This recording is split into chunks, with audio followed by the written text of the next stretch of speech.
हाय दोस्तों, आप लोग सभी को मेरा YouTube channel Roshni the light में स्वागत है। मैं रोशनी। आसमान में पतंग का संख्या बढ़ गया है, सब कोई पतंग उड़ा रहे हैं, बहुत सारा पतंग है। पता नहीं मेरा कैमरा में पता नहीं नज़र नहीं आ रहा है या मुझे नहीं आ रहा है कि किस टाइप से लेने से पतंग भी कैप्चर हो जाएगा, लेकिन हमारे आसमान में अभी मैं यहाँ खड़े खड़े देख रही हूँ, कम से कम भी 20 पतंग आसमान में होंगे। आप लोगों को मैं देखा, मेरा कैमरा में नहीं आ रहा है दोस्तों, मैं दिखा नहीं पा रही हूँ। कैसे किस एंगल से दिखाने से दिखाई देता है मुझे समझ में ही नहीं आ रहा। बहुत सारे पतंग हैं आसमान में, कम से कम मेरे छत के ऊपर तो 10-12 पतंग उड़ ही रहे। और एक उधर जो कपड़ा डला हुआ है ना छत में, उस छत के पास एक छोटा सा बच्चा है, पतंग उड़ा रहा है और अपना मम्मी को ना सुता है ऐसे ऐसे टान के उससे हेल्प करने बोल रहा है। उसकी मम्मी उसको हेल्प कर रही है। जीत किया होगा, कोई दोस्त नहीं होंगे उसके साथ खेलने वाले, अपने मम्मी को बोला होगा चलिए ना मम्मी पतंग उड़ाएंगे, तो मम्मी आ गई हेल्प करने। या तो मम्मी को अपने बेटे पे भरोसा नहीं होगा, मतलब गिर पड़ जाएगा। सही में बच्चे लोग को अकेले छोड़ देना भी आजकल रिस्क हो गया ना, थोड़ा हाइपर होते हैं आजकल के बच्चे, हमारी तरह नहीं। मम्मी पापा कहीं भी छोड़ दिया और हम लोग ठीक घर में सही सलामत शाम को आ जाते थे खेल कूद के। मम्मी पापा लोग को मतलब ही नहीं होता था। लेकिन आजकल के बच्चे ना कुछ ज़्यादा ही हाइपर टाइप का हुआ करते हैं, तो मम्मी पापा को भी ज़्यादा विश्वास नहीं होता है। वो चाहते हैं ना बच्चा लोग कहीं भी जाएं तो हम भी साथ साथ जाएं, ताकि बच्चा का ध्यान रख सके। मैं क्या कर रही हूँ दोस्तों, ये इसमें बैठूँगी सोचे थे, तो कबूतर ना इसमें पॉटी कर दिया है, तो नल में धो रही थी और मैं इसको यहाँ रखूँगी पेड़ के पास और मैं बैठूँगी। दोस्तों नींबू में फूल आ गया, देखिए हमारे नींबू का पेड़ में छोटे छोटे फूल खिलना शुरू हो गए। देखिए दिखाई दे रहा है, ये वाइट ये है फूल है, नींबू में फूल खिलना शुरू हो गया। और देखिए अब इसमें नींबू फलना शुरू हो जाएंगे, छोटे छोटे नींबू। बाप रे, अभी भी साफ़ नहीं हुआ मेरा टूल, में नहीं बैठूंगी उसमें। कबूतर का पॉटी में साफ़ करके आई थी, ठीक से साफ़ ही नहीं हुआ है। नींबू में फूल खिलना शुरू हो गया। अब मेरा ये हमारे वहाँ नेपाल में तो इसके वजह से मतलब मौसम जहाँ पे थोड़ा ठंडा टाइप का मौसम रहता है ना, वहाँ पे खिल के ना छोटा छोटा फल लग चुके होंगे। यहाँ पे अभी बहुत ज़्यादा ही गर्मी है ना, तो थोड़ा सा हल्का ठंडा मौसम हो जाएगा तो फल लगना शुरू करेंगे। तो अभी फूल लगना ही शुरू हो गया। ऑरेंज मतलब छोटा छोटा ऑरेंज हो चुके होंगे पेड़ में। नेपाल में तो बहुत ही ऑरेंज होते हैं दोस्तों, ठंडा जगह में होते हैं, जैसे यहाँ पे दार्जिलिंग में है ना, दार्जिलिंग में और कहाँ कहाँ ठंडे जगह में, शिमला में ऑरेंज होते हैं ना। तो हमारे नेपाल में तो हर घर में एक ऑरेंज का पेड़ होता है। हर घर पेड़ बोला जाता है ना, उसी तरह हर घर एक एक ऑरेंज का पेड़ हो जाते हैं। तो ऑरेंज छोटा छोटा लगना शुरू कर चुका होगा। अभी जिसको खट्टा खाने का शौक़ है ना, वो ऑरेंज को तोड़ते हैं, और ऑरेंज एकदम हरा रहेगा ना छोटा, तो बहुत खट्टा होता है। तो उसको छील के नमक मिर्च सरसों का तेल में खूब उसको मोल करके मैरिनेट करके थोड़ा सा चीनी भी डाल देते हैं मीठापन के लिए। उसके बाद धूप में बैठ के खा लेते हैं वो लोग। अभी से खाना शुरू कर दिए होंगे। और मेन एक्चुअल पक के खाने का सीज़न दिवाली के आसपास, या दिवाली के आसपास से शुरू हो जाता है, खाने लायक बन जाता है। और दिवाली के बाद जो ठंडा मौसम आता है ना, धूप में बैठ के सब ऑरेंज खाते हैं। वहाँ पे अपने पेड़ से तोड़ के ले जाते हैं, ऊपर छत में बैठ जाते हैं और धूप में बैठ के या आंगन में बैठ के ऑरेंज खा जाते हैं। मेरे घर में भी पूरा अभी नहीं, अभी तो मेरा नया मेरा मायके में नया बिल्डिंग बना है, तो उसके लिए कट गया है। एक नींबू का पेड़ था, ऑरेंज मतलब नींबू मतलब ऑरेंज का पेड़।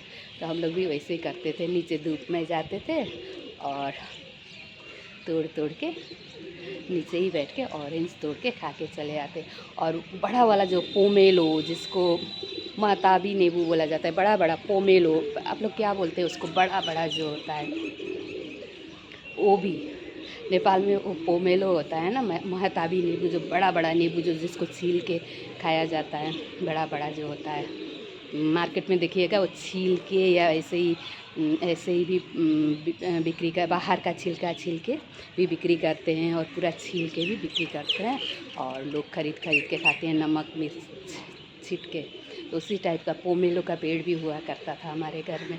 इतना फलता है ना, जब उसमें फल लगता है ना दोस्तों, वो तो फल भारी होता है पोमेलो का, बड़ा वाला महताबी नींबू का, पूरा गाछ ज़मीन में झुक जाता है। तो बच्चे लोग भी, छोटे छोटे बच्चे लोग भी आसानी से इसको तोड़ लेते हैं। तो हम लोग भी ठंडा में बहुत खाते थे। कहीं पिकनिक भी जाते हैं ना दोस्तों, तो हम लोग वो बड़ा वाला नींबू, महताबी नींबू होता है, तोड़ के हम लोग वहाँ पे ले जाते हैं पिकनिक में। और नमक मिर्चा पीस के कागज़ में पैक करके ले जाते हैं, रैप करके ले जाते हैं नमक मिर्चा, और वहाँ जाके छील के पिकनिक में उसको नमक मिर्चा में लगा लगा के हम लोग खाते हैं। खूब मज़ा आता है, बहुत मज़ा करते थे हम लोग। पोमेलो बहुत ही ज़्यादा होता है, उसका भी पेड़ था मेरे घर में, वो भी कटा गया। और अनार तो इतना फलता था दोस्तों। और अनार कैसे उगा है पता है, मेरे घर में हम लोग लगाए नहीं थे, कोई भी नहीं लगाया था मेरा गार्डन में, घर में वहाँ नेपाल में। मेरे डैडी ना वो अक्सर बीमार रहा करते थे, तो वो खाना कभी ठीक से खा नहीं पाते थे, तो वो सिर्फ कभी कभी अनार के जूस और अनार में ही उनको रहना पड़ता था। तो मेरे घर में हमेशा, जब से हम लोग छोटे छोटे थे तब से ना डैडी के लिए फ्रूट्स आता था अनार, और डैडी को जूस बना के दिया जाता था, अनार छील के दिया जाता था। तो उसका जो बीज होता है ना, जब जूस बनता था और उसका सीड्स निकलता था ना, मम्मी गार्डन में ऐसे ही फेंक देती थी। और वो एक ही जगह फिक्स था, क्योंकि छत में जब छत से ऐसे फेंकती थी ना, तो एक जगह में वो गिर जाता था। उसी जगह में ना पता नहीं कौन सा बीज से एक बीज से इतना बड़ा, इतना अच्छा हेल्दी पौधा हो गया था दोस्तों अनार का। और पहले 1-2 साल तो उसमें खाली फूल खिलना शुरू हो गया। अनार का फूल बहुत ही सुंदर लगता है दोस्तों, लाल लाल, इतना बड़ा बड़ा चिकना चिकना टाइप का। ऐसे अनार का पत्ता होता है ना, लीव्स, वो भी बहुत ही सुंदर लगता है। मतलब एकदम ग्रीन में थोड़ा सा हल्का रेडिश पे पत्ता होता है। पेड़ ही उसका बहुत खूबसूरत होता है अनार का। और लेकिन फूल लगना स्टार्ट हो गया ना, क्या सुंदर रेड रेड चिकना चिकना फूल उसमें लगता था अनार का पेड़ में। हम लोग तो फूल ही देख के खुश हो गए थे, देखिए कितना अच्छा अनार का पेड़ हुआ है और उसमें फूल हुआ है। वो हुआ, और 1-2 साल बाद जब उसमें फल लगने लगा है ना दोस्तों, इतना इतना इतना सारा फल लगने लगा ना, हज़ारों की संख्या में उसमें अनार में फल लगना शुरू हो गया। और फल भी इतना बड़ा बड़ा बड़ा, मतलब मतलब एक हद होता है ना आदमी, मतलब थोड़ा सा बड़ा हो गया, अब पक गया, अब इसको तोड़ने का टाइम हो गया। नहीं, उसको जितना दिन तक हम लोग छोड़ देते थे ना, बड़ा बड़ा एकदम हो जाता था अनार, अनलिमिटेड इतना फलता था, इतना बड़ा बड़ा होता था और खूब मीठा। तो फ्रूट्स का भी क्या अपना अपना ये होता है दोस्तों। कुछ साल ना खूब अच्छा से बहुत ज़्यादा फला अनार का पेड़ में, हम लोग खूब खुश थे, खाते थे अनार। उसके बाद से क्या होना शुरू हो गया ना, आहिस्ते आहिस्ते जब फल लगने लगा ना अनार का, उसमें 3-4 साल बाद, 3-4 साल तो खूब खाए हम लोग, खूब इंजॉय किए, खूब फला। मम्मी किस किस को बांटी भी होंगी, आके कौन कौन मांग के भी ले जाते होंगे। जो भी रास्ता से हम लोग उधर नेपाल में ना, रास्ता से किसी को कुछ फल का पेड़ वेड़ नज़र आया ना, तो वहाँ से चिल्ला के मारने लगते, दीजिए ना हमको भी, कितना अच्छा आपके यहाँ फ्रूट्स लगा हुआ है। फिर हमको दे देते हैं सबको ही, हम लोग खाली क्या किसी से भी मांगिए दे भी देते हैं वहाँ पे। तो कितने लोगों को बांटी होंगी मम्मी, राह चलते लोगों को, या पड़ोसियों को, रिश्तेदारों को। उसके बाद 5-6 साल बाद दोस्तों उसमें कीड़े लगने शुरू हो गए। अनार तो खूब अच्छा फलता था, हेल्दी लगता था बाहर से, लेकिन अंदर छिलिए ना तो उसमें कीड़े आपको लगे हुए मिलने लगते थे। मतलब जब तक छोटा जो खाने लायक नहीं होता, कसैला मतलब जो एकदम छोटा रहता है अनार, जो खाने लायक जब तक नहीं होता, आप उसको छीलिए तो कसैला टेस्ट आता है। तो जब तक कसैला रहता था ठीक रहता था। जब खाने का टाइम आती थी दोस्तों, अब लगता था कि अब तोड़ के खाने का टाइम हो गया, उसमें कीड़ा इतना लगने लगता था। जैसे हम लोग अनार को तोड़ते थे ना, उसमें से गच-गचा के सादा सा जो जिसको पिल्लू बोला जाता है, पिल्लू पिल्लू ही बोला जाता है ना दोस्तों, सादा-सादा लंबा-लंबा कीड़ा जो घिसिर-घिसिर चलते हैं, वैसा कीड़ा निकलने लगता था। तो मेरे भाई ने अनार का पेड़ भी काट दिया। अब तो और अंजीर मतलब गुआवा का पेड़ भी कोई नहीं लगाया था मेरे घर में। देखिए कहीं-कहीं कैसा होता है, मतलब मट्टी अच्छा मट्टी होने की वजह से शायद दोस्तों, एक साथ हमारे गार्डन में 4-5 अंजीर का पेड़ उग गया और वो इतना बड़ा हो गया, इतना फल देने लगा अंजीर का पेड़ में भी। हम लोग जाते थे ना दिवाली में, तो तब तक भी पेड़ में ऐसे दशहरा के बाद से ही पक के पूरा अमरूद खा लेते हैं लोग, दिवाली तक रहता ही नहीं है।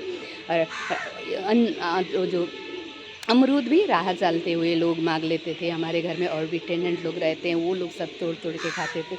उसके बावजूद मम्मी मेरी थोड़ा बहुत बचा के रख देती थी, हम आएंगे दिवाली में खाएंगे बोल के। जो छोटा छोटा ऊपर ऊपर पेड़ में रहता था, मम्मी बचा के रख देती थी। वो भी हम लोग का घर बनने में उसको भी काटना पड़ा, लेकिन अभी भी वो तो कट गया, खैर अफसोस की बात है, वो भी चला गया अंजीर का पेड़ भी। लेकिन अभी देख रहे हैं ना, घर के फ्रंट में थोड़ा सा वैकेंट जगह है, मतलब मट्टी वाला जगह है, वहाँ पे एवोकाडो, अमरूद और एक ऑरेंज, पता नहीं क्या क्या फ्रूट्स का पेड़ फिर उग गए हैं दोस्तों। और अमरूद का पेड़ में तो छोटा सा पेड़ है, उसी में अमरूद लगना भी शुरू हो गया। अभी दो चार लगता है, फिर अमरूद का पेड़ उग चुके हैं। और मुझे बहुत अच्छा लगता है घर में फ्रूट्स का पेड़।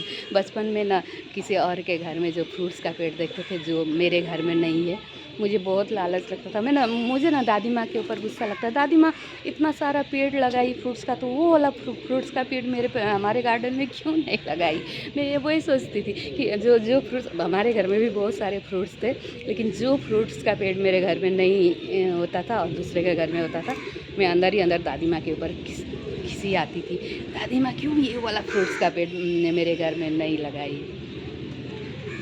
तो ऐसे ही दोस्तों फ्रूट्स की कहानी, आज पूरा वीडियो में मेरा ये फ्रूट्स की कहानी सही वीडियो ख़त्म हो गई दोस्तों। आप लोगों के घर में भी कौन कौन सा फ्रूट्स का पेड़ है, कमेंट करके ज़रूर बताइएगा। और मेरे चैनल रोशनी द लाइट को लाइक कीजिए, कमेंट कीजिए, सब्सक्राइब कीजिए। शुक्रिया।